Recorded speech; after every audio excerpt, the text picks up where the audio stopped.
Los países hispanoamericanos, en nuestro conjunto, representamos una de las más diversas regiones del mundo y también una de las más ricas en todos los aspectos posibles. Nos hermana una lengua común, la historia, la religión y diversas tradiciones, y si fuéramos un solo país, seríamos una poderosa y prometedora potencia.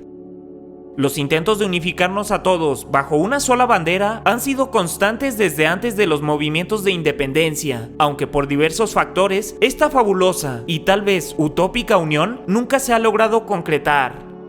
Uno de los intentos serios de unir toda Hispanoamérica en una sola y gigantesca nación fue la del venezolano Francisco de Miranda, que ya desde 1790 denominó a todas las colonias españolas como Colombia y redactó un plan para organizar y establecer un gobierno libre que no pudo prosperar.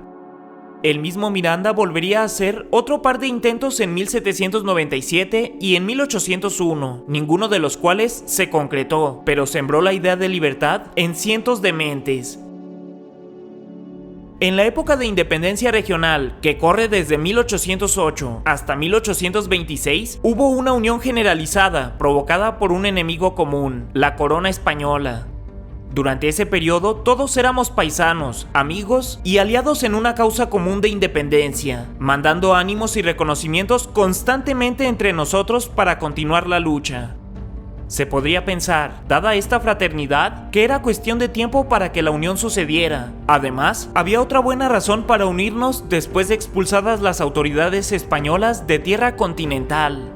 En el sur, el cada vez más fuerte Brasil empezaba a ambicionar su expansión, mientras que en el norte se rumoraba que los Estados Unidos empezarían a extenderse por todo el continente. Y para colmo, dado el vacío dejado por España, otros países europeos empezaban a codiciar las riquezas americanas, amenazando la integridad territorial y la soberanía de las antiguas colonias españolas. Esto era evidente para los habitantes hispanoamericanos de la época, quienes sabían que la mayor posibilidad de triunfo radicaba en la unión, desde el Cabo de Hornos hasta Texas. Alguien que dio un verdadero paso hacia adelante fue el libertador Simón Bolívar, quien en 1815, en su famosa Carta de Jamaica, aspiraba a ver en América la nación más grande del mundo, ya fuera por su extensión, riquezas, libertad o gloria. Sin embargo, el heroico caraqueño ya era consciente de las limitaciones que podían hacer esta unión imposible, pues añade: es una idea grandiosa unir a todos los hermanos hispanoamericanos en una sola y grandiosa nación, pues compartimos una lengua, costumbres y religión, mas no es posible porque climas remotos, situaciones diversas, intereses opuestos y caracteres desemejantes dividen a la América.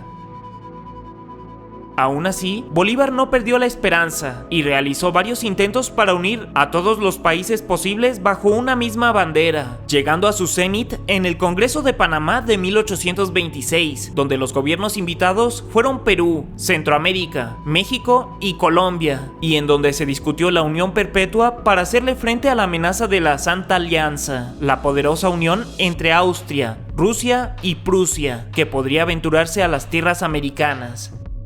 La sesión terminó sin llegar a un acuerdo concreto y con la promesa de continuar algún día las conversaciones en Tacubaya. Pasada la época independentista, la idea universal de una patria grande, de unión y fraternidad, fue perdiendo fuerza entre los principales actores hispanoamericanos. Es más, lejos de promoverse la integración, los países de América Latina fueron desarticulándose poco a poco en naciones más pequeñas. En 1830, la Gran Colombia se separó en 3 países diferentes: Venezuela, Ecuador y Nueva Granada. La Confederación Perú-Boliviana se separó en 2. La República Federal de Centroamérica se particionó en 5 repúblicas diferentes. El otrora Virreinato del Río de la Plata se separó en 4 naciones: Argentina, Bolivia, Uruguay y Paraguay, mientras que México perdió más de la mitad del país ante los Estados Unidos. Curiosamente, la excepción fue Brasil, que no solo logró conservar su integridad territorial, sino expandirse, consiguiendo sobreponerse a varios intentos de independencia de diferentes regiones.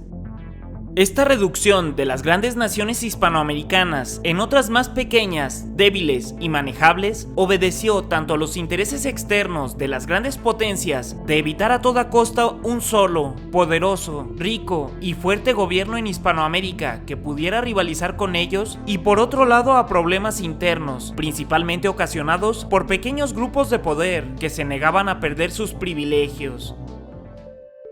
En 1848, los gobiernos de Perú, Bolivia, Chile, Ecuador y Nueva Granada se reunieron en Lima con el fin de lograr un tratado de confederación que los considerara a todos parte de una misma nación, y que tampoco prosperó.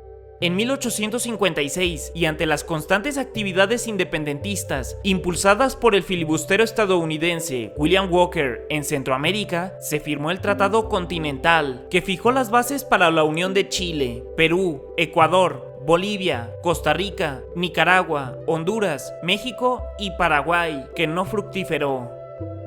En 1865 sucedió el último intento serio de unir Hispanoamérica, al reunirse los gobiernos de Colombia, Chile, Venezuela, Ecuador, El Salvador y Perú, que aunque lograron firmar 4 acuerdos de defensa y de unión, estos pronto cayeron en el olvido.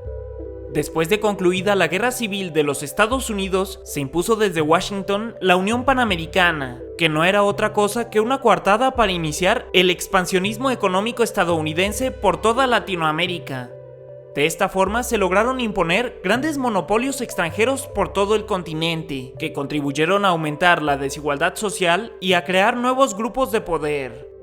Poco después llegaría la llamada política del Gran Garrote, en la que los estadounidenses se autoconcedieron la facultad de usar toda su fuerza para defender sus intereses económicos en cualquier país, provocando sucesivas intervenciones militares y políticas en toda Latinoamérica, como fue el caso de Cuba, México, Haití, Panamá, Nicaragua y República Dominicana. Esta fuerte ofensiva contra los países caribeños y de América Latina se mantuvo vigente y constante hasta poco después de la Gran Depresión, cuando el tío Sam modificó su agresiva estrategia a una más pasiva, a la que llamó política de la buena vecindad. Básicamente, preveía el estallido de la Guerra Mundial y quería el apoyo de todo el hemisferio, y aunque lo consiguió, provocó también un nuevo deseo de unión entre todos los países hispanoparlantes, pero ya no como una gran y única nación, sino más bien como una comunidad estilo Unión Europea, en la que todos los países mantengan su independencia y leyes propias, pero con varios organismos comunes. Aún así, y pese a los evidentes lazos de afecto y hermanamiento entre nuestros países, la unión física de todos los pueblos, desde Tijuana hasta el Cabo de Hornos, sigue siendo hoy, como lo fue ayer, un sueño que no parece próximo a lograrse, y que tal vez esté destinado a nunca conseguirse, muy para el regocijo de potencias externas. ¿Qué piensas al respecto? ¿Será que algún día alguien logre hermanarnos a todos los países hispanoamericanos en una sola nación? Por cierto, porque ustedes lo pidieron, habrá nuevos videos los martes, jueves y domingos en el horario de las 8 p.m. Los esperamos. Para Main Watchers, yo soy Snooty Aaron, y en nuestra nueva programación te esperamos todos los martes, jueves y domingos a las 8 p.m. por nuestro canal de YouTube. Apóyanos comentando, compartiendo y dejando algunas sugerencias de temas que te gustaría ver. Por cierto, en esta sección donde nadie llega, están todas las fuentes del video, por si gustas checar alguna. Hasta la próxima.